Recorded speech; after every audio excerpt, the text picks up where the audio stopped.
नमस्कार दोस्तों। छोटी कहानी बड़ी सीख में आप सबका प्यार भरा स्वागत है। How are you all? Hope you are doing well. Stay blessed. तो चलिए शुरू करते हैं आज की छोटी कहानी। सीतापुर नाम का एक छोटा सा गांव था जहां पर एक कुम्हार रहता था जिसका नाम था दीनू। स्वाभाविक सी बात है, दीनू मिट्टी के मटके बनाता था और कई सारे मिट्टी के बर्तन बनाता था, बना करके बेचता था और इसी से अपना पेट भरता था।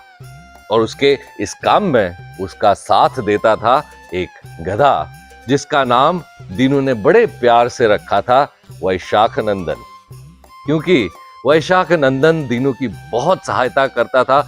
कई सालों से दीनू के साथ था तो दीनू भी उसे बहुत प्यार करता था और जैसे मानो वैशाख नंदन दीनू के परिवार का ही एक हिस्सा था। एक दिन दीनू पास के एक बाजार में जा रहा था, कुछ खरीदारी करनी थी, तो दीनू ने वैशाख नंदन को भी अपने साथ ले लिया और बाजार की ओर चल पड़ा। रास्ते में दोनों चलते हुए जा रहे थे कि अचानक से सामने से दीनू का एक मित्र आया और दीनू अपने मित्र से कुछ बातें करने लगा। जैसे बातें कर रहा था, अचानक से दीनू ने एक धड़ाम सी आवाज सुनी और जैसे ही दीनू ने मुड़कर देखा तो एक वहां पर बहुत गहरा बड़ा सा एक खड्डा था और वैशाख नंदन उस खड्डे में गिर गया था। खड्डा बहुत गहरा था और वैशाख नंदन बहुत कोशिश कर रहा था लेकिन उस खड्डे से बाहर नहीं आ पा रहा था। दीनू ने भी बहुत चिल्लाया, बहुत कोशिश की कि कुछ करे वैशाख नंदन को बाहर निकालने के लिए, लेकिन दीनू कुछ नहीं कर पा रहा था। और दीनू ने सारे गांव वालों को बुला लिया कि जल्दी से आओ, मेरा वैशाख नंदन अंदर गिर गया है, उसे बाहर निकालना है, सभी लोग आ जाओ। गांव के लोग भी सभी दौड़े दौड़े आए और दीनू की मदद करने लगे। किसी ने कुछ एक दो लोगों ने हाथ पकड़ा, 3 लोगों ने हाथ पकड़ा, किसी ने अंदर जाने की कोशिश की, लेकिन बहुत ही गहरा खड्डा होने की वजह से कोई भी अंदर तक जा नहीं पाया और वैशाख नंदन की मदद नहीं कर पाया। अब सारे लोग सोच में पड़ गए कि क्या करें। तभी कुछ गांव वालों ने जाकर दीनू से कहा, दीनू देखो, अभी वैशाख नंदन तो वैसे भी बहुत बूढ़ा हो गया है, अब ज्यादा तुम्हारी मदद भी नहीं कर पाता यह वैशाख नंदन, और अब गड्ढे में गिर गया है, हम तो उसे बाहर नहीं निकाल पा रहे। तो एक काम करते हैं दीनू, अब हम इस गड्ढे में मिट्टी डाल देते हैं और वैशाख नंदन को इसी में दफना देते हैं, वैसे भी बूढ़ा हो गया है, किसी काम का नहीं रहा। पहले तो दीनू ने बिल्कुल इनकी बात को नहीं माना। दीनू ने कहा, नहीं, ये मेरे परिवार का हिस्सा है, मैं इसे ऐसे कैसे यहां दफना सकता हूं।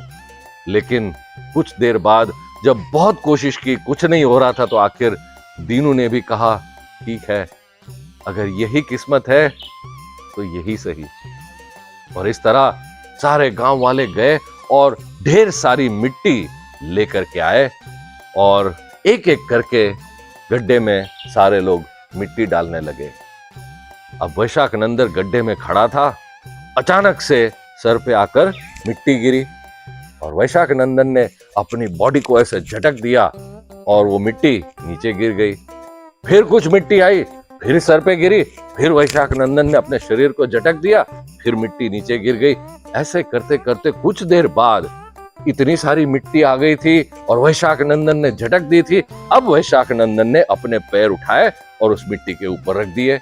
फिर कुछ मिट्टी आई, फिर वैशाख नंदन ने झटक दिया, फिर मिट्टी नीचे गिरी। वैशाख नंदन ने अपने पैर और ऊपर ले लिए और इस तरह करते करते जैसे जैसे मिट्टी आती गई, वैशाख नंदन अपने शरीर को झटकता गया और एक एक स्टेप ऊपर चढ़ता गया और थोड़ी ही देर में वैशाख नंदन खड्डे से बाहर आ गया। और इसे देखकर दीनू की तो खुशी का ठिकाना नहीं रहा। दीनू दौड़ता हुआ गया और अपने वैशाख नंदन को गले से लगा लिया। दोस्तों, इस छोटी सी कहानी की बड़ी सीख क्या है?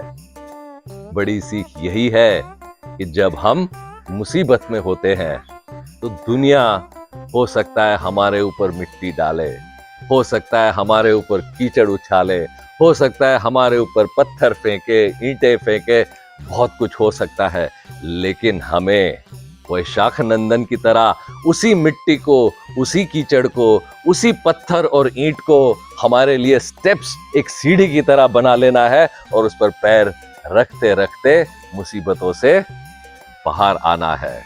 जिस तरह वैशाख नंदन ने किया, हमें भी वही काम करना है, तो हम भी मुसीबत से बाहर आ सकते हैं। अगर वैशाख नंदन जैसा गधा इतना दिमाग लगा कर ये काम कर सकता है, तो हम तो फिर भी इंसान हैं। तो लोगों की मिट्टी को ही सीढ़ी बना लें। People may throw bricks at you. Rather than getting bogged down, let's build a bridge of it to come out of the troubles in life. Namaskar.